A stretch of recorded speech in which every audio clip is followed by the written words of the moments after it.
Nah, pertanyaan gue, ini heran aja. Kok orang jualan di marketplace, padahal sebenarnya lu bisa bikin website lu sendiri. Lu bisa market, nggak usah tergantung sama marketplace, dan lu ngebikin brand lu sendiri, biar lu nguasain semuanya. BUMN sekarang tuh udah mulai banyak ini, Om Botak, banyak bikin influencer internal. Itu tujuannya buat ngasih info hidup sebagai karyawan di sana, sama isu-isu negatif tuh mereka bisa jadi punya backup tameng lah, kasarnya kayak gitu. Berarti BUMN pun udah ngerasa penting perlu adanya kemampuan berpersonal branding dan social media ya. Betul, karena ya kalau misalnya zaman dulu misalnya ada news jelek gitu kan adanya di media cetak ya Om ya. Lo harus bikin artikel. Oh, ini orang-orang PR-nya atau lintas divisi? Lintas, jadi kayak ada volunteer gitu. Namanya troopers. Nah, cuman kan kalau zaman sekarang netizen bisa lebih cepat bikin bad reputation di social media. That's why perusahaan itu perlu banget untuk punya backup plan-nya juga. Interesting. Ya, menarik juga sih. Dan kemampuan berkomunikasi atau kemampuan presentasi juga penting ya, karena gue juga kemarin bahkan training satu perusahaan untuk present ya, cara presentasi, cara buat berkomunikasi, public speaking di depan. Jadi sesuatu yang sebelumnya gue tuh nggak pernah kepikiran, kok gue jadi trainer public speaking ya, tapi ternyata ya itu kemampuan yang nggak semua orang miliki gitu ya. Dan kalau buat gue kesannya ya natural, emang harus gini, tapi ternyata buat orang lain, oh ternyata orang tuh harus belajar step by stepnya loh untuk public speaking kayak gimana, untuk komunikasi kayak gimana gitu. Setuju. Jujur gue juga orang, mungkin lu born dengan kemampuan public speaking, nggak perlu dilatih gitu loh, kayak oh udah gitu loh. Gue pun juga sama, gue udah bisa ngomong karena udah, jadi tuh dulu waktu gue kecil umur 4 tahun, zaman gue tuh masih zamannya Bandai, tau gak sih lo? Power Ranger Bandai, robot-robot Power Ranger yang Bandai. Gue disuruh nego sama bokap gue. Nah, jadi semenjak gue grow up, gue tuh udah punya kemampuan public speaking, negotiation kayak gitu. Sekarang ajarin gue dong public speaking, ajarin gue negotiation. Terus gue kayak, mana yang ngajarinnya ya gitu. Tapi kalau gue boleh lihat ke belakang nih, kalau dari kisah hidup gue ya, walaupun kesannya natural, tapi kalau gue lihat sebenarnya enggak ya. Enggaknya kayak gimana nih? Gue itu waktu kecil tuh udah main drama ya, ikut klub teater lah di sekolah ya, terus ikut paskibra, gue pemimpin upacara, gue pernah jadi ketua kelas, gue pernah jadi humas, divisi humas di OSIS, gue penyiar radio siswa, terus waktu zamannya gue ya, terus aktif suka jadi MC juga, terus juga intinya kelihatannya sepele, tapi those activity actually membantu lu menjadi who you are sekarang sih. Jadi nggak cuma tiba-tiba lu boom gitu ya, lu bisa melakukan sesuatu karena, tapi kalau orang bilang kan the power of habit ya, lu building those 1000 hours gitu ya buat membangun diri lu seperti lu sekarang. Sama seperti kita tuh ngejalanin sosmed ya kan, personal branding dan lain-lain ya, itu semua kepake gitu ya. Bahkan kalau mau dibilang ilmu teater gue kepake waktu kapan? Waktu endorse ya. Waktu endorse kan harus baca skrip ya, terus harus kayak ada ilmu teaternya sedikit dan lain-lain ya. Gue kalau lihat gue ketawa, gila ini kayak ilmu teater zaman sekolah gitu, ternyata kepake gitu. Benar. Aduh, oke, kita masuk nih Om, karena pada nunggu-nunggu nih tentang workshop. Oke, jadi mungkin gue jelasin dulu backgroundnya kenapa nih tiba-tiba gue ngechat Om Botak, Om Jo, ya. Om, live yuk, live shop. Kita nggak ada agenda jualan apa-apa nih di sini. Memang ini benar-benar kita cuman mau ngobrol aja gitu kan. Ngobrol, kasih insight buat kalian semua. Gue nggak ada mau ada webinar, nggak ada. Om Jo juga nggak. Kita benar-benar cuma mau ngobrol aja. Karena menurut gue ini menarik sih. Nah jadi kemarin itu kan di 2022 ya, booming banget yang namanya TikTok live streaming, live shop dan lain-lain. Nah, sampai FOMO gue gue rasa juga baru tahu nih. buat online shop atau Betul. content creator yang nggak nge-live di TikTok, kayak berasa kok yang lain rame gue enggak gitu ya. Iya. Betul, Nah, kalau gue pribadi gue nggak nge-live sama sekali. Gue tadinya disuruh nge-live kayak, ayo manfaatin gue wave-nya. Terus gue mikir kayak, men, awalnya gini, gue ngeliat orang-orang nge-live dan lain-lain kayak seminggu dapat 100 juta, seminggu dapat 200 juta. Ya menurut gue kayak, anjir, oke juga sih seminggu dapat 100 juta, 200 juta. Oke lah, cengli lah. Buat gue gede loh. Seminggu 100 juta tuh gede loh buat gue. Ya kan? Karena ya apa namanya yang gue pikir, gue kalau misalnya masuk sana, orang di pikirannya mungkin sama kayak orang lain juga, bakalan dapat segitu juga. Nah ternyata baru gue pelajarin, Om, kalau yang dipamerin di dashboard itu sebenarnya adalah total omset. Nah sebenarnya omset itu buat si online shopnya, kita cuma dapat komisinya. Yes. Itu betul nggak, Om? Betul. Iya, karena lu affiliate dan bukan produk lu sendiri, affiliator ya, kebanyakan afiliator. I see. Jadi kalau misalnya dia 100 juta, let's say Cepet-Tel, dan pakai ini ya, 100 juta. Lu ketemu gua kayak langsung ganti nih ininya. Cepet-Tel nih, enak nih ngomongnya nih. Cepet-Tel. Iya. Ya anggap 100 juta nih. Komisi berapa sih? 5, 10, ya kan? 10 juta. Berarti 10 juta. Oke. Setelah gue tahu itu, Om, kalau mungkin buat kreator kecil, oke lah, 10 juta seminggu it's a big, ya kan? Tapi kalau misalnya buat yang jualan, ya kan? Gue pasti akan memilih fokus ke bisnis gue, ngurusin strategical dibanding gue harus nge-live yang sampai 4 jam, 6 jam, 7 jam gitu kan. Dan gue, Om, waktu itu kenapa gue nge-join? Odds itu probabilitas gue bisa dapetin cuannya gede banget kayak Nagita atau Natasha Surya, itu kecil buat gue. Kenapa? Karena gue bukan content creator entertainer, gue nggak gitu punya power di TikTok, jadi gue memilih untuk apa?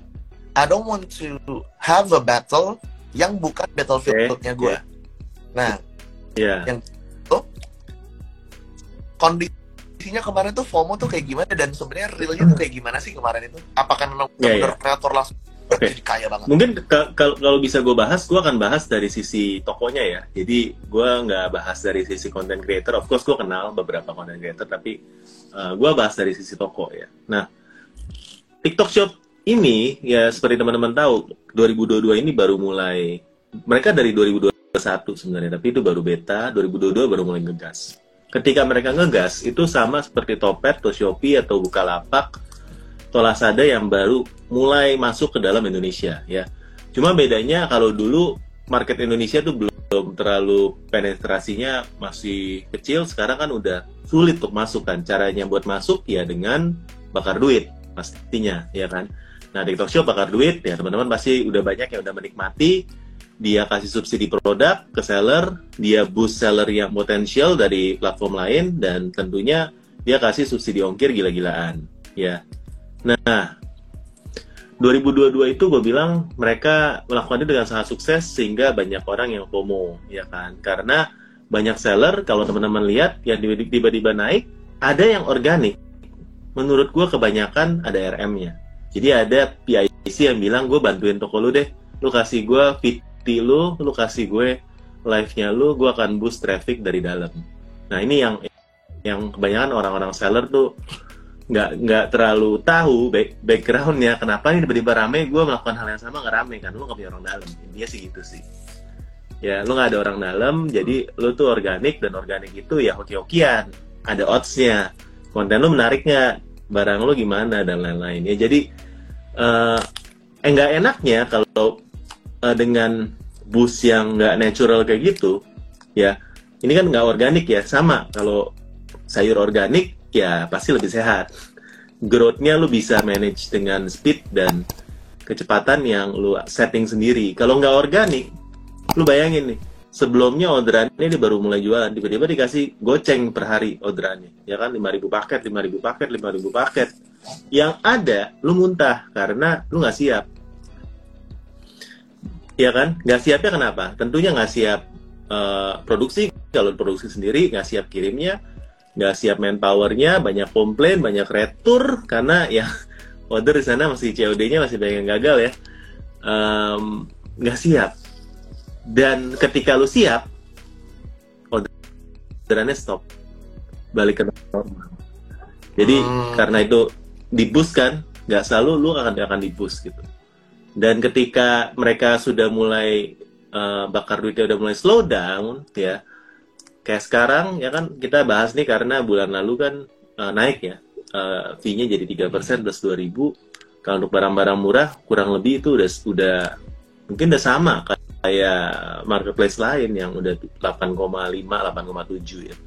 Jadi jadinya hampir sama sekarang. Nah, jadi itu sih kondisinya sekarang. Ya TikTok naik karena yang lain lagi udah nggak bakar duit, udah mulai mau monetize, TikTok masih bakar duit.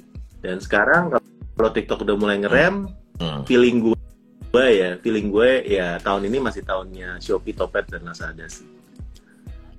Ya feeling gue. Cuma bukan berarti TikTok nggak ada kans, tapi ya secara market tentunya TikTok kan sebenarnya punya dunia sendiri ya, social commerce, cuma dia doang yang fokus dan serius. Dia pasti masih akan growth, tapi slowing down dibandingin tahun lalu, definitely ya. Cuma kalau teman-teman mau mengharapin Lebaran ini, ya gue sih pribadi lebih betting ke marketplace yang ada sih, yang lainnya, pribadi loh. Ya karena menurut gue ya bayarnya banyak, tapi belum loyal. Nah loyalty itu yang issue sekarang masalahnya. Ya kenapa mereka masih mau belanja? Karena pre-ongkir ya, masih banyak promo. Ketika promo di stop, apakah mereka akan balik lagi? Karena loyalty atau repeat customer itu yang paling krusial menurut gua di sebuah ads ya, di sebuah toko online juga kan. Kita cari customer baru itu seberat. Harus iklan, harus live, harus endorse dan lain-lain. Ketika orang cuma beli sekali, kita ini belum untung seringkali. Harus mengharapkan repeat order. I see. Nah, kalau waktu di 2022 itu Om, buat seller ya, kan itu lagi ya, itu kan lagi gurih-gurihnya nih Om. Itu ngaruh banget gak sih ke sales orang yang jualan lewat TikTok Shop? Nah ini kan sebuah platform yang baru ya waktu itu ya, dan sampai sekarang juga masih hitungannya baru ya. Ketika lu jadi early mover di satu platform yang baru, pasti lo akan dapat banyak advantage ya. Jadi kayak dulu nih di Instagram belum banyak yang main. Kalau kita awal-awal main kan growth-nya cukup banget ya, organiknya enak gitu. Daripada kalau sekarang baru masuk ya pasti akan lebih sulit. Sama sih di TikTok waktu 2022 itu nge-live atau apa langsung dapat banyak traffic ya. Kita bikin konten edukasi waktu itu, hashtagnya masih mulai belajar ya, sama-sama belajar juga pasti akan naik ya. Sekarang lo pakai hashtag itu nggak dikasih traffic, oi. Ya, karena gue merasa dulu itu mereka pengen nge-branding dari joget-joget ke konten edukasi nih di TikTok nih. Sekarang kayaknya udah shiftingnya arahnya udah nggak ke sana gitu. Jadi ya tergantung platform. Kita kan sebagai apa ya, namanya kita numpang jualan, numpang traffic di sana ya, kita harus ngikutin platformnya sekarang fokusnya lagi kemana gitu. Sih. Nah, Om, nih gue mau nanya, ini ada dari temen gue nih, Lukcan juga, dia pemilik toko jam tangan, dia udah pakai TikTok Shop nih, ya kan? Dia sebenarnya udah nge-aim TikTok Shop tuh dari 2022, nanya ke gue Om, dia nanya ke gue, gimana TikTok Shop? Gue bilang, gue kagak tahu Luk, gue kagak pernah namanya live jualan, kagak tahu Luk, jangan nanya gue Bayu. Nah, dia bilang begini, di TikTok itu experience-nya agak beda dibandingin marketplace karena ada live shopping. Sama TikTok itu unggulnya mereka udah bisa generate traffic sendiri, which means dia bikin kabupaten sendiri lah ya, kabupaten TikTok. Kalau marketplace untuk dapetin TikToknya harus bayar. Masuk akal. Menurut gue ini masuk akal. Jadi, ya. Menurut gue TikTok itu bermain di universe-nya sendiri sih. Jadi ya sekali lagi kategori ini belum ada yang gede. Facebook coba, Instagram coba, nggak ada yang gede. Tapi TikTok bisa melakukan itu dengan sangat baik, ya. Apalagi TikTok Shop ini kalau kita lihat di luar dari market China, Indonesia itu jadi fokus mereka. Makanya banyak banget petinggi-petinggi TikTok yang dari China tuh datang ke sini karena mereka fokus banget. Di US kan ada isu dengan mata-mata dan lain-lain ya, jadi nggak akan besar ya. Di China, di India juga nggak. Jadi fokus mereka kayak di Indonesia. Jadi teman-teman pasti pengembangan dan lain-lainnya akan heavy banget ya di tahun ini juga. Ya menurut gua bukannya TikTok jelek ya, tapi akan berkembang terus ya tahun ini. Cuma mungkin rate-nya itu nggak seperti tahun lalu ya, mereka masih bakar duitnya lebih gila. Itu sih. Iya. Nah, untuk kemarin yang lu bikin tuh, yang TikTok Shop, yang ada gambar gantungan baju, ya kan kalau nggak salah, kayak toko sepi gitu, terus dibilangin gratis ongkir udah nggak ada. Itu makanya gue mau nanya sama lo. Pertanyaannya ada dua. Yang pertama adalah, sekarang setelah ada kebijakan baru, walaupun kebijakan tetap ada ongkir berapa, 6 maksimal 6 sehari apa, plus berapa persen gue lupa, gue nggak ngikutin juga. Apakah ada efeknya ke sales secara real buat para seller? Sama yang kedua, gue pengen kita ngobrol, kasih pandangan nanti masa depannya gimana nih TikTok Shop ini nih.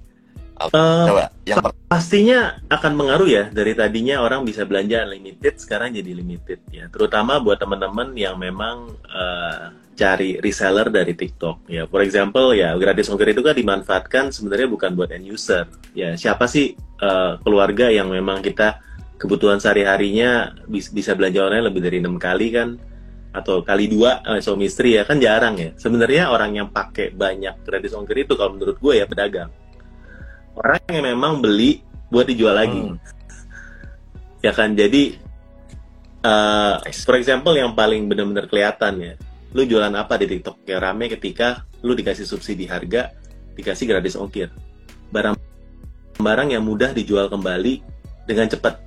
Sembako misalnya, lu jual buka toko sembako yang toko snack-snack gitu, wah itu gampang banget naik ya tahun lalu, karena harganya harga pasarannya udah tahu, dikasih free ongkir, dikasih subsidi, udah pasti gampang banget buat dibeli, dijual lagi ya. Jadi menurut gua toko-toko kayak gitu yang mengaruh gitu ya.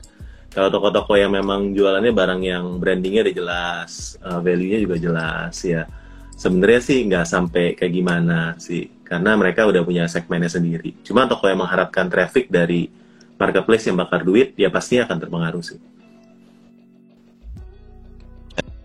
Ya sih.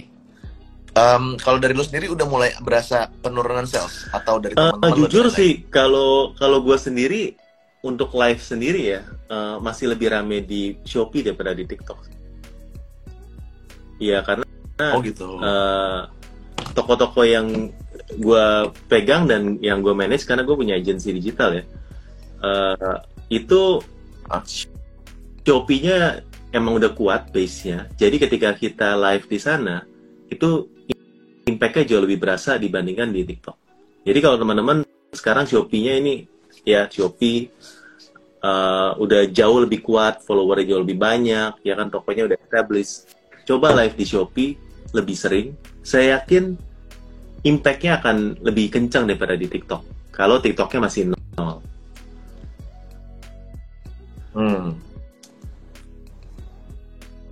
Nice. Benar.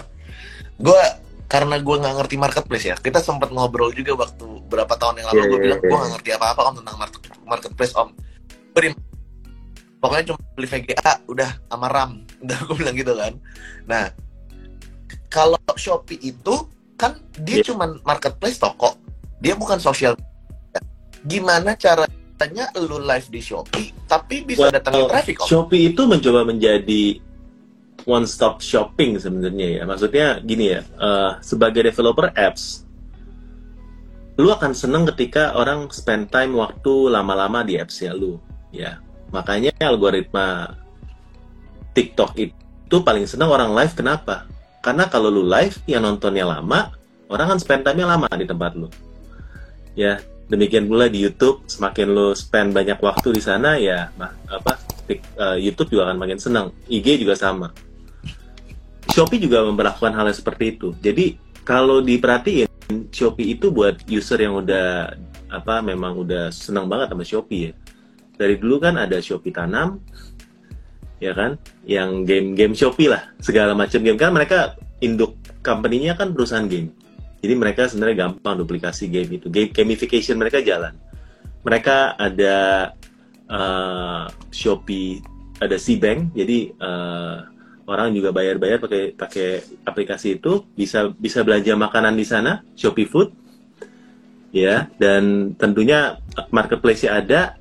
Sekarang mereka mulai meluncurkan Shopee Video, kayak TikTok juga, cuma short video.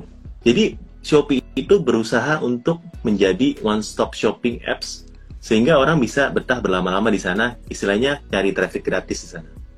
Itu kuatnya Shopee buat gue ya, dibandingkan dengan for example Tokopedia atau Lazada atau Blibli atau Bukalapak atau yang lain lah sekarang, karena Shopee itu bisa cari trafficnya sendiri. Oke. Berarti Shopee pun generate traffic sekarang dari TikTok, Shopee Video dan lain-lainnya ya, udah mirip ke arah konten. Yes, tapi memang platform harus ya, diakui nggak sekuat TikTok. Ya kan, TikTok ya itu mah udah nggak ada yang ngalahin lah sekarang lah, bahkan yang lain-lain juga mengakui itu kan. Ya. Yeah. I see. Kalau gratis ongkir, si Shopee ini lagi bakar gratis ongkir gitu nggak? Sekali lagi, tahapnya Shopee atau marketplace lain saat ini udah mulai monetize. Makanya per 1 Januari pun fee-nya dinaikin untuk seller. Ya teman-teman seller, kalau yang berjualan di barang-barang kategori umum, kalau ada ngikut program gratis ongkir atau bebas ongkir, itu Tokopedia Shopee udah di sekitar 8,5-8,7%. Atau kalau mau pukul rata, ya nggak mau pusing, 10% lah biaya kita admin jualan, belum ada voucher, belum ikut lain-lain, Lazada pun sama. Jadi sekitar 10% ya. Jadi kalau teman-teman belanja di marketplace sekarang dan harganya berasa kok di tahun ini lebih mahal dibanding belanja offline, ya karena itu, karena ada biaya platform. Ya nanti mungkin ujung-ujungnya sama kayak GoFood, sama kayak Grab, ya.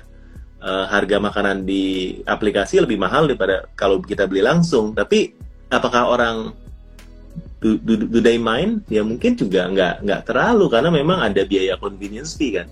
Kita bisa nyari barang yang kita nggak bisa temukan di offline. Kita memang mager, ya kan? Atau memang ada barang-barang yang hanya ada di online. Jadi ya tetap bisa bersaing, tapi definitely persaingannya itu nggak semudah kalau teman-teman jualannya sebelum COVID, ya, atau waktu COVID awal-awal. Sekarang seller lebih banyak, kompetisi juga makin berat, harga juga makin lama makin hancur, marketplace udah nggak bakar duit, mereka mulai mau monetize, ya pinter-pinter ya kita buat jualan sih. Makanya konten-konten gue sebenarnya lebih ke konten-konten yang ya bisa dibilang menengah, untuk seller-seller yang udah lama ya, yang udah menengah atau yang advance ya, dimana kita tuh edukasinya ya teman-teman kalau mau main lama ya nggak bisa cuma dengan harga murah dan lain-lain ya, harus yaitu buat konten dengan live, teman-teman mesti bisa ngiklan, mesti bisa belajar gimana cara mengoptimasi fitur-fitur yang ada, dan banyak lagi sih. I see. Berarti at the end ujungnya orang yang bakal bertahan adalah orang yang punya reputation ya Om, dan punya fanbase-nya sendiri pada tokonya dia. Ya. Ya, nah ini sebenarnya good news buat teman-teman content creator juga ya, karena teman-teman selama teman-teman bisa bikin konten, bisa datengin traffic sendiri, ya itu teman-teman nggak akan kekurangan makan lah istilahnya, karena zaman sekarang ya attention is the currency lah ya. Kalau kita bisa buat orang lain pay attention ke kita dari konten kita, ya pasti di sana teman-teman bisa monetize, tinggal pinter-pinternya monetize aja ya kan kita. Jadi itunya yang mahal sih, karena makin kesini ya iklan untuk marketplace makin mahal. Kalau teman-teman nggak mau iklan, teman-teman main organik, ya harus dari live kan salah satunya ya, buat traffic organik. Tapi live itu kan konten juga ya.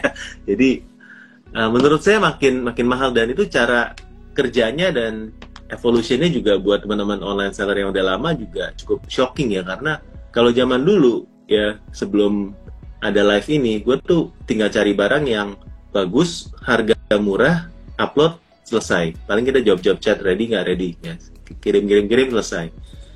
Zaman sekarang itu complicated banget, lu mesti submit ke promo ya, mesti ikutin fitur-fitur yang ada, pakai segala macam. Kalau Shopee ada jaringan influencer, ya Tokopedia juga ada hal yang kayak gitu. Lu mesti buat harga coret, terus sekarang ditambah live. Nah, live ini juga makin bikin kita, karena live ini mahal. Menurut gue live ini mahal.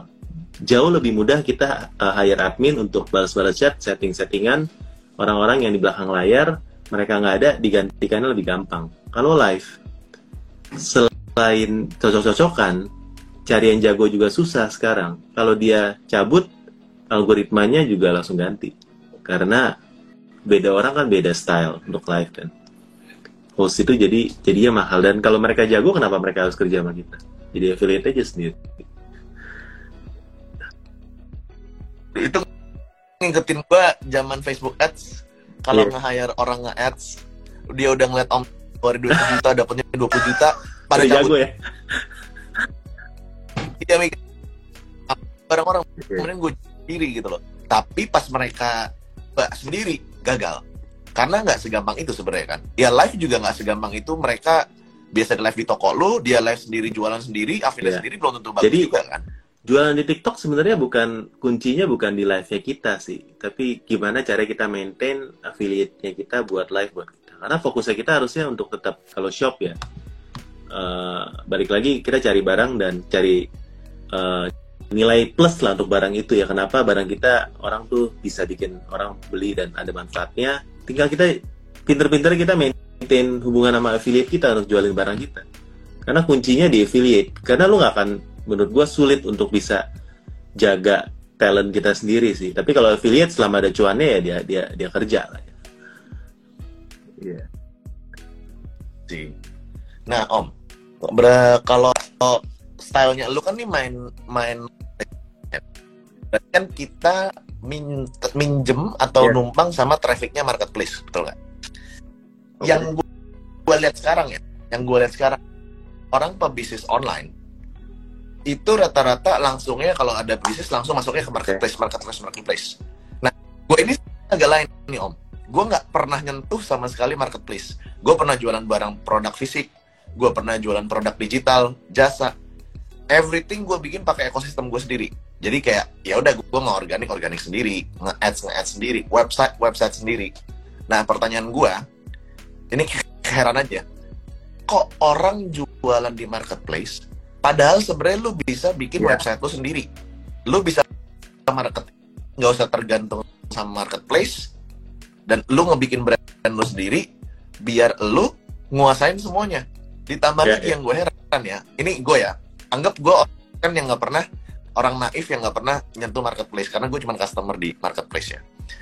Nah, sama yang gue pikir lagi adalah, kalau lu di marketplace atau di TikTok Shop, database customer lu kan Yeah. lu nggak dapet, Iya, nggak iya. bisa Iya, iya. nggak lu XSV. Sementara gue aliran orang yang database itu adalah the holy grail gue buat ngelakuin upsell lagi lewat email marketing, AdSense, Facebook Ads, lewat WhatsApp Blast, lewat community. Nah pertanyaan gue adalah, kok nggak banyak seller yang melakukan, kita bilangnya omni-channel atau clean ball marketing kayak Noted gitu? sih. Sebagai orang yang dari pertama kali jualan langsung di marketplace, nggak pernah di sosmed. Bukan nggak pernah ya, gue langsung di marketplace dari awal 2001. Ya, gue mungkin bisa menjelaskan why we do that. Ya. Karena mudah. Ya, istilah gini. Kita itu jualan di marketplace seperti kita itu jualan di mall yang udah rame. Lu tinggal buka lapak, terus kalau laku lu bayar commission ke yang punya lapak. That's it. Ya, istilahnya udah tempat rame di pasar, lu nggak perlu bayar monthly fee di sana. Lu nggak perlu belajar coding dan lain-lain, nggak perlu maintain biaya server, nggak perlu, ya zaman dulu kan ya, lu harus ngerti biaya server, lu harus ada orang ngurusin web, lu harus segala macem. Lu tinggal duduk manis di sana, traffic datang sendiri, dan lu bayar commissionnya aja, which yang waktu itu masih murah. Ya, database customer lu dapat minimal nomor telepon, alamat lu masih dapat dulu tahun lalu. Sebelum ditutup sekarang ya, lu masih dapat. Jadi lu masih bisa stay. Jadi menurut gue nggak ada satu hindrance yang besar-besar banget untuk orang buka, apalagi untuk brand gede atau untuk UMKM lah ya, karena satu hal lagi, free ongkir. Ya, free ongkir waktu awal itu masih bisa sampai 100.000 per pesanan. TikTok juga kemarin juga gede banget ya, dibeli-beli di mana, di Tokopedia, di Shopee, semuanya kasih free ongkir. Ya, itu nggak ada yang bisa lawan, karena free ongkirnya mungkin istilahnya ya mereka bakar duit, kita enggak kan, kita UMKM yang pengennya untung cuan dari awal ya kan, kalau mereka ya bakar duit. Nah itu nggak ada yang bisa lawan. Akhirnya kita buka di web, pasti nanya, Kak ada link Shopee nggak, ada link Topet nggak? Ya, dan kalau lu nggak jualan di Shopee dan Topet, customer kompetitor lu yang jualan di sana. Ya.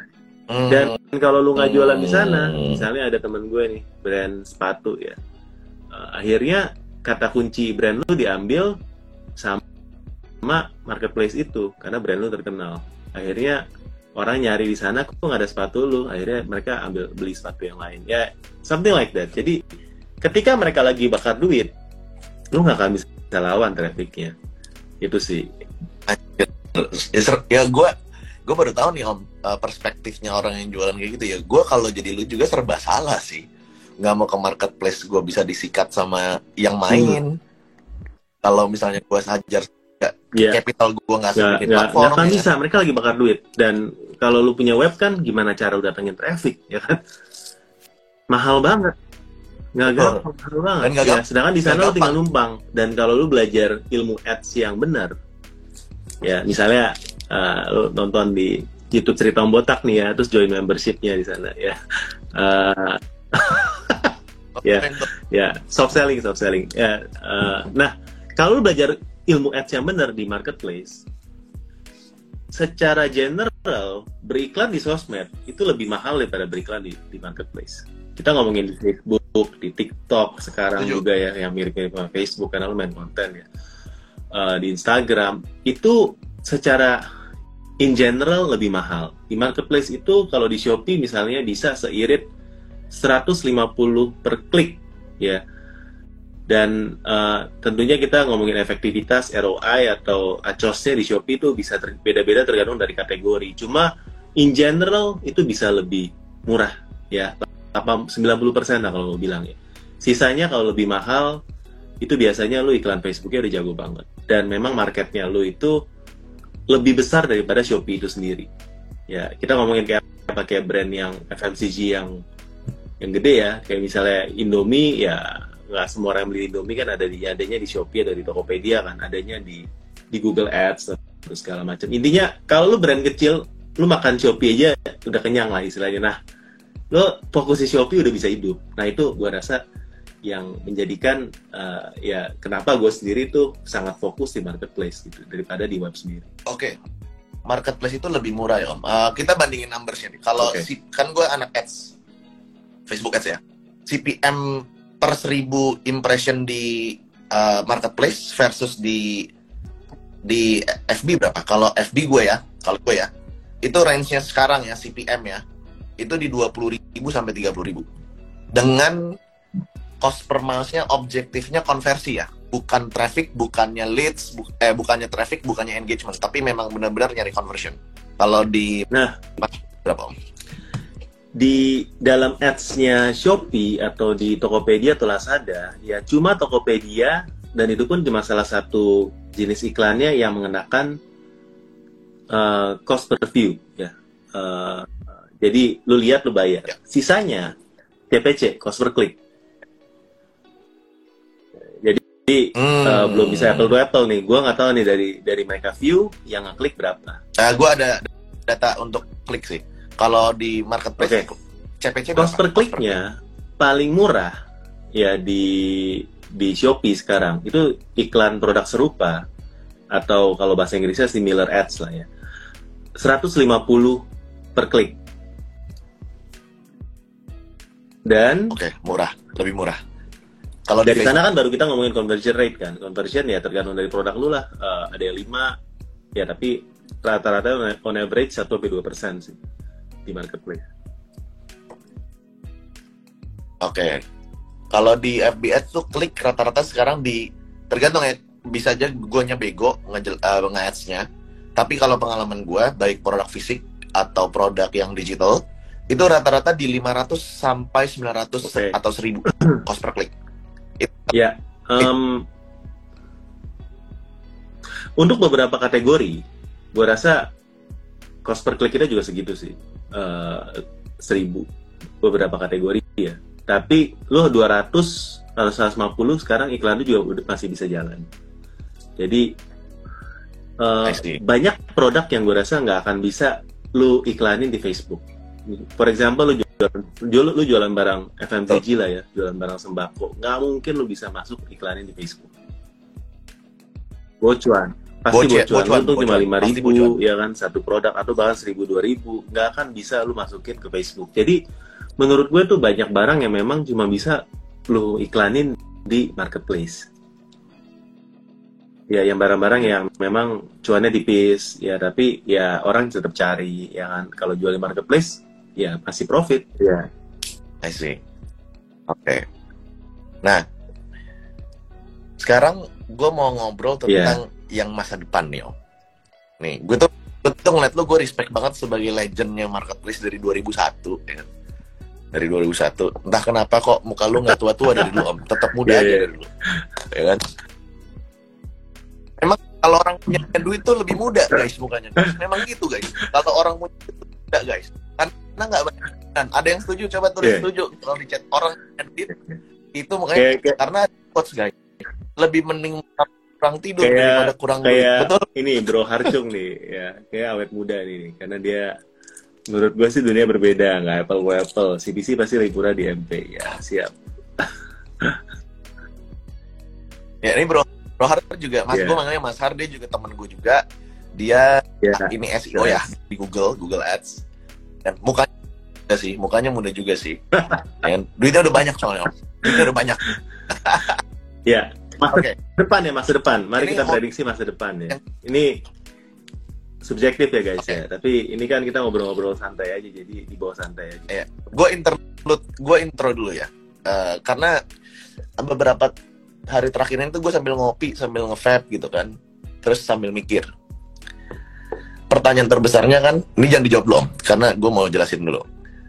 Apakah ini bakal bubble? Dan bubble-nya akan burst atau enggak? Pecah atau enggak bubble-nya apa enggak?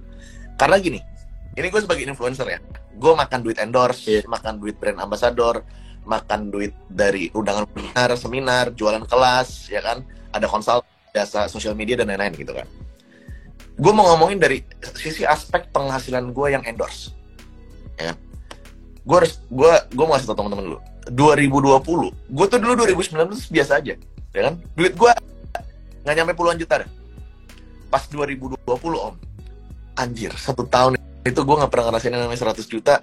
Akhirnya gue ngerasain 1 miliar pertama jadi 100 juta pertama, 1 miliar pertama di 2020. Itu umur 27 tuh, ya kan. Itu pengalaman gue. Nah, kan gue belajar makroekonomi Om ya, makroekonomi, karena kemarin crash, resesi dan lain-lain, akhirnya gue belajar. Dulu di tahun 2020-2021 Om, itu gue dapetin endorse, nyayur banget Om. Udah jualan kelas nyayur, dapetin endorse, nyayur banget Om, buset nyayur. Kenapa? Karena klien gue itu startup. Di tahun 2020-2021 itu kan quantitative easing. Jadi maksudnya quantitative easing tuh orang kalau pinjem tuh gampang karena murah bunganya kan. Gue di endorse startup gak ada yang nawar Om, gak ada yang nawar. Karena makin gak ada yang nawar, permintaan banyak, gue naikin rate card gue tuh. Tung. Ya, dulu belum ada real. Satu carousel dulu gue mulai start dari 3 juta, akhirnya gue charge 9 juta. Kagak ditawar. Padahal followersnya belum 100k waktu itu. Nah, 2022, ya kan? Bukan banyak banget. Iya. Nah, 22 Om. Tapi dia masih bisa pull up guys, ya. Iya. Masih bisa. Udah lama lo nggak kasih video itu, jadi ada yang meragukan nih kayak. lanjut. Nah, 2021-2022 Om, itu mulai setelah ini ya, setelah PPKM kelar, yang setelah Februari COVID ya kan kelar, 2022 itu tiba-tiba kan startup crash ya, startup bubble, gara-gara inflation tuh naik banget. Akhirnya efeknya dua guys, startup investornya kelabakan karena dia harus bayar bunga hasil pinjaman buat invest ke perusahaan tersebut gede. Kedua, si investor ini pasti nanya dong, mana cuan balik, bener nggak? Akhirnya layoff, semuanya langsung nge-press budget, endorsean rada sepi. 2022 ya? Ya. Yes. 2022, baru ini. 2022 tuh menurut gua ya, penghasilan endorse gua, bahkan jual kelas juga, jasa gua itu sepi. Paling sepi itu 2022. Serius? 2022 tuh gue survival banget. Oke. Survival mode. Itu maksudnya bukan guanya ya. Kalau gua kan untung kan gua ya kan. Jadi waktu gua cuan banyak di 2020 2021 gua nggak kayak OKB om. Gua simpen dulu dana darurat, sekolah anak gua sampai SD dan lain-lain gua simpen. Ya kan? Jadi gua tenang. Tapi bisnis gua tuh ya untung, tapi tipis, nggak seperti biasanya. Nah, akhirnya sekarang menurut gua ada fenomena yang namanya influencer bubble kemarin tuh. Akhirnya sekarang bubble-nya pecah. Yang dimana anak-anak murid-murid gue juga ngerasain kok endorse nggak segampang dulu. Orang tuh nggak semurah hati dulu ngasih duit endorse, dipepet presin banget. Karena ada dua orang yang endorse nih, UMKM sama startup. UMKM yang namanya budgetnya murah, sering kita tolak-tolakin, sombong kita dulu zaman dulu. Alah, apa ini budgetnya murah? Alah, udah sih katanya yang startup gas hajar duitnya banyak gitu kan. Nah sekarang startup KO, UMKM kan yang punya duit nih. Nah, menurut gua itu bubble-nya pecah om, ya kan? Nah, untungnya buat gua nih, alhamdulillahnya masih ada satu klien lagi yang uangnya nggak terbatas om, BUMN, BUMN, karena konten kreasi, ya kan nggak terbatas tuh, jadi gua masih bisa napas. Nah, pertanyaan gua, apakah TikTok live stream ini dan fenomena konten kreator live ini di TikTok, bubble-nya akan pecah someday, yang dimana orang semua konten kreator TikTok, supply-nya naik, sellernya udah mulai ngerasa TikTok nggak cuan lagi, demand-nya kecil, alhasil sepi. Lu nggak bisa seguri itu dapetin duitnya. Bagaimana menurut Om Jo? Jualan di TikTok jujur mahal ya, menurut gue ya. Karena lu itu mesti kasih 10% ya misalnya ya on average kan ke content creator yang affiliatein barangnya lu. Plus lu kena komisi dari TikToknya sendiri, ya kan? Lu kena komisinya sekarang ini baru naik kan 3% plus 2.000. Ya, jadi already jualan di TikTok menurut gue udah lebih mahal daripada jualan di marketplace. Ya, jadi itu akan membuat banyak brand pasti mikir sih menurut gue. Dan melakukan strategi harga dan lain-lain ya untuk berbagai platform yang berbeda. Ya, jadi bisnis itu akhirnya yang memang tadinya hanya online aja, sekarang akan mulai shifting ke offline malah. Jadi kita akan melihat pergeseran. Kalau sekarang boleh pinjam bahasanya Om Ben di Torch yang kemarin gue interview masuk ke YouTube channel gue, nanti akan jadi O2O2O. Ya, jadi bukan O2O lagi, bukan online to offline, tapi offline balik lagi ke online. Jadi ini, ya gimana ya, ini jadi satu, jadi sekarang lu udah online nih, lu ada offline-nya juga, lu terimain orderan offline, tapi dari offline, karena apakah itu toko fisik atau gimana, lu akan balikin mereka ke online juga. Ya, jadi benar-benar kita melihat sebagai satu bisnis yang hanya terpaku untuk satu platform sih. Ya, tinggal kita manfaatin aja. TikTok menurut gue sih belum mahal iya, tapi nggak akan terus growth tahun ini, terutama bagi mereka yang belum sempat nyayur tahun lalu. Tahun ini masih banyak opportunity lah, gue yakin ya, karena orang nonton TikTok memang cari hiburan ya. Jadi ya namanya hiburan, namanya traffic ke sana gratis, pasti masih banyak peluang di sana. Ya, karena Indonesia ini secara e-commerce ini kita bisa dibilang patokannya kemana? Ke China sih kita, secara e-commerce ya. Kenapa ke China? Karena semua yang gede-gede di sini itu udah diinvest sama perusahaan sana. Ya, Shopee bisa dibilang ya Singapura, tapi kan ownernya sana, ya kan.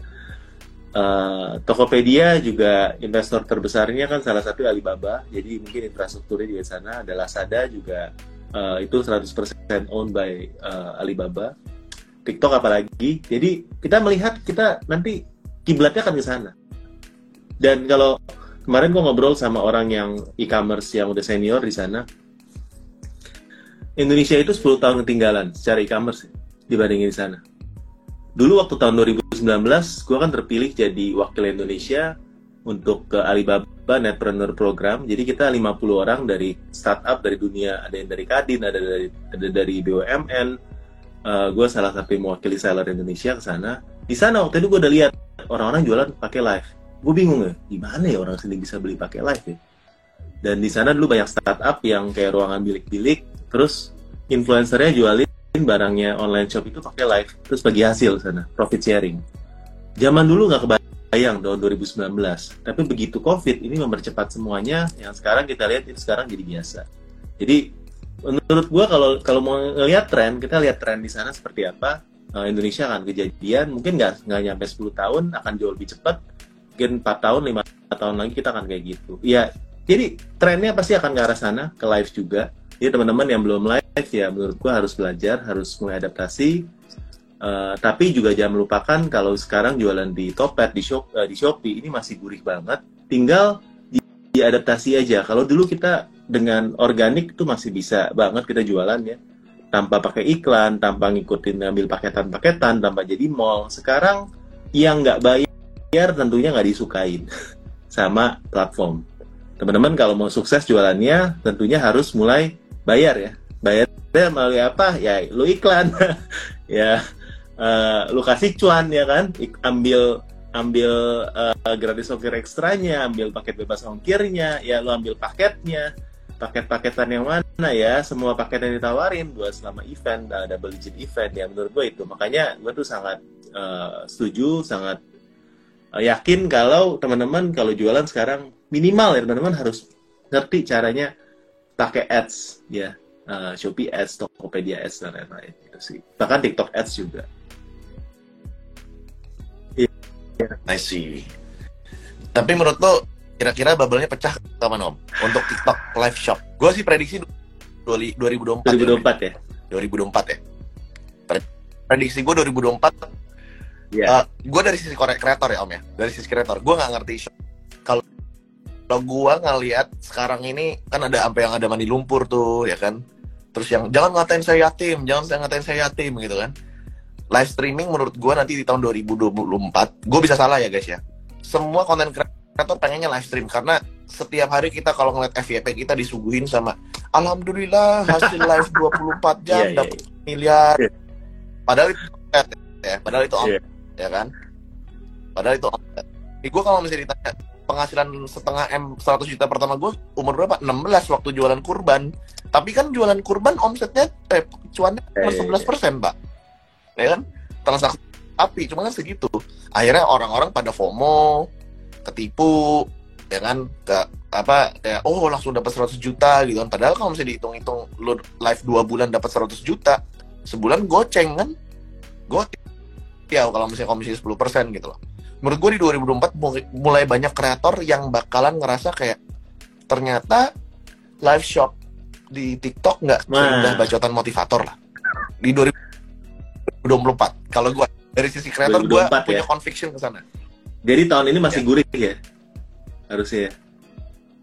Nah jadi gue selalu nyaranin selama masih gurih lu harus gila-gilaan hajar kerok duitnya sebanyak-banyaknya buat kreator.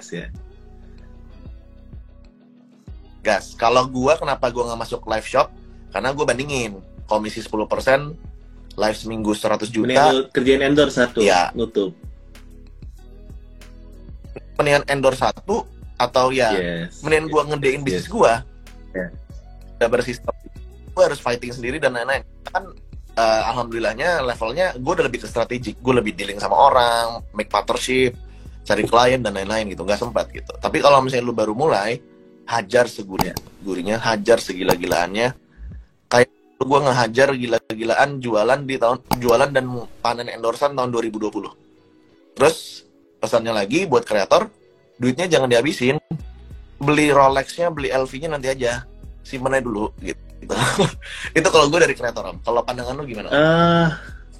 Nah ini susahnya gue melihatnya bukan dari sisi kreatornya ya, karena gue juga ya gue content creator ya, tapi gue memang lebih banyak berkutat di sisi sellernya ya. Kalau menurut gue sebagai seller ya, teman-teman kalau kita cari affiliate kan akan lebih mahal, makanya teman-teman memang harus dari sekarang grooming talent sendiri. Yes ya. Jadi memang kalau pakai kayak agency gitu pasti kayaknya quick fix ya, teman-teman langsung jebret, tapi agency itu mahal. Setahu gue yang memang official partner itu paketnya bisa 60 juta sebulan ya. Official partner banyak ya. Gue nggak bilang brand ya. Ada yang mulai starting dari 60, ada yang lebih ada yang lokal, bukan dari sana ya. Yang lokal partner gue baru liput di YouTube ya, gue ada mulai dari starting 12 juta. Tapi dengan lo ngambil gitu, misalnya nih bayar 60 juta ya, jangan harapin omset langsung 600 juta sebulan. Nah itu yang gue rasa berat bagi kita sebagai local brand UMKM untuk mulai live, karena begitu kita ngambil agency itu nggak nutup gitu live-nya. Sedangkan kalau mulai sendiri juga bingung mulai dari mana. Ya jadi saran gue mungkin kalau memang ada yang budgetnya punya nggak apa-apa, sambil belajar, tapi start grooming your own talent sih menurut gue ya, supaya minimal lu boleh pakai affiliate tapi talent lu sendiri juga ada ya, walaupun loyalty-nya kita nggak tahu ya. Mungkin kalau udah jago mereka keluar, tapi ya udah ya cari yang banyak aja supaya kalau keluar ya lu masih punya gantinya. Tapi harus belajar live sih. Pesan gue cuma itu sih. Gue nggak tahu bubble atau gimana, tapi menurut gue live ini akan menjadi makin penting. Kenapa penting? Nah, kita bahas kenapa penting live ya. Gue rasa customer itu udah lama banyak sering dibohongin sama online seller. Ya, oknum lah ya, bukan kita ya. Bohonginnya apa? Pertama, barang nggak sesuai gambar. Ya kan? Sedangkan kalau live lu lihat barangnya kan. Barang kayak gimana lu lihat, ya? Sesuai dong, 100% real pick. Kalau dulu beli cuma modal percaya sama gambar, jualan gambar. Nah, orang udah enek sama itu. Makanya mereka suka live. Yang kedua, CS-nya real time. Ya, zaman dulu kita bilang kalau deskripsi, foto, video kita adalah CS kita di online. Tapi dengan live, CS-nya ada di depan lu. Lu tanya, dijawab. Ya, kalau yang videonya bukan rekaman ya. Terus yang ketiga, lo bisa nanya nggak pakai chat. Orang Indonesia kan maunya dilayanin, ya kan? Padahal udah jelas itu di deskripsi, udah jelas di videonya, tetap mau nanya, ya. Nah, orang suka. Jadi menurut gue live itu value-nya tuh banyak banget untuk menjawab hal-hal apa yang membuat orang nggak jadi beli di online. Jadi menurut gue terpenting banget kita punya divisi buat live sekarang, ya. Makanya di kelas gue juga kita banyak banget ya bantu teman-teman UMKM selain dari iklan, karena gue punya agensi gue Gaspol namanya. Kita bantu teman-teman beriklan di Shopee, di Tokopedia, juga kita bantu mereka live juga, karena menurut gue itu kedua kebutuhan untuk UMKM sekarang. Ya. Yeah. Nah, ini kan gue yang undang nih Om, ya kan? Gue mau bantuin temen nih karena lu udah gue repotin nih. Mungkin lu boleh jelasin sedikit nih, lu punya kelas apa sih? Tapi ini temen gue nggak direncanain, tapi karena gue merasa hutang budi, Om Jo mau jadi tamu gue, jadi mungkin boleh jelasin Om. Kali aja ada buat followersnya Bang Ogut nih ya, tapi kontennya sih keren banget dari dulu nih ya. Nah, thank you. Gue tuh punya beberapa channel ya yang teman-teman bisa belajar. Kita sama-sama belajar lah ya. Pertama, teman-teman bisa follow dulu YouTube gue di Cerita Om Botak ya, Cerita Om Botak sama kayak di sini. Nah, di sana join membernya yang intermediate. Ya, intermediate itu kita ada sekitar 100 video daging yang kita nggak tampilkan di public. Di sana teman-teman bisa belajar step by step-nya berjualan di Tokopedia, Shopee, dan TikTok dan lain-lainnya. Dan ilmu-ilmu tentang iklan, ya, tentang ads. Juga kalau misalnya gue ada kelas, gue selalu rekam masukin ke dalam YouTube yang membership. Jadi kelas offline gue kalau nggak bisa datang, teman-teman di luar pulau atau nggak bisa datang ke acara, bisa nonton rekamannya ya di video membership. Jadi teman-teman bisa sambil belajar tentang iklan definitely di sana. Itu subscription-nya lewat YouTube, teman-teman bisa join member Botakers kalau gue bilang di sana. Nah, selain itu kalau teman-teman mau ikut acara offline-nya, gue tuh buat kayak sebulan 2 kali paling ya, sekali 2 kali. Kebetulan hari Jumat ini gue buat di Tangerang ya untuk belajar soal Shopee bareng ya. Teman-teman bisa klik link di bio-nya Cerita Om Botak, ada bisa join di sana kalau mau datang offline, mau ketemu ya. Kalau yang nggak bisa tinggal join YouTube, dapat rekamannya di sana juga, dan kita akan live streaming juga di YouTube. Jadi teman-teman bisa both way, online offline hybrid kita. Dan kalau masih sampai sana juga masih belum puas, Om, gue pengen dong dibantu manage tokonya, gitu juga tim kita bisa sih. Jadi tinggal DM aja ya, di link di bio gue juga bisa chat, pengen dibantu untuk ads-nya di Shopee untuk scale up, terutama ini udah mau lebaran. Nah, cuma memang kalau buat handlingnya itu kita cukup filter ya. Jadi jujur gue lebih banyak nolak daripada terima sih. Ya, tapi teman-teman ya silakan chat dulu. Nanti kita ada form yang diisi. Kalau memang kriterianya aman, kita akan bisa terima. Karena buat gue sih, karena long term partner kita biasanya sangat milih sih yang mau kita boarding di tempat kita.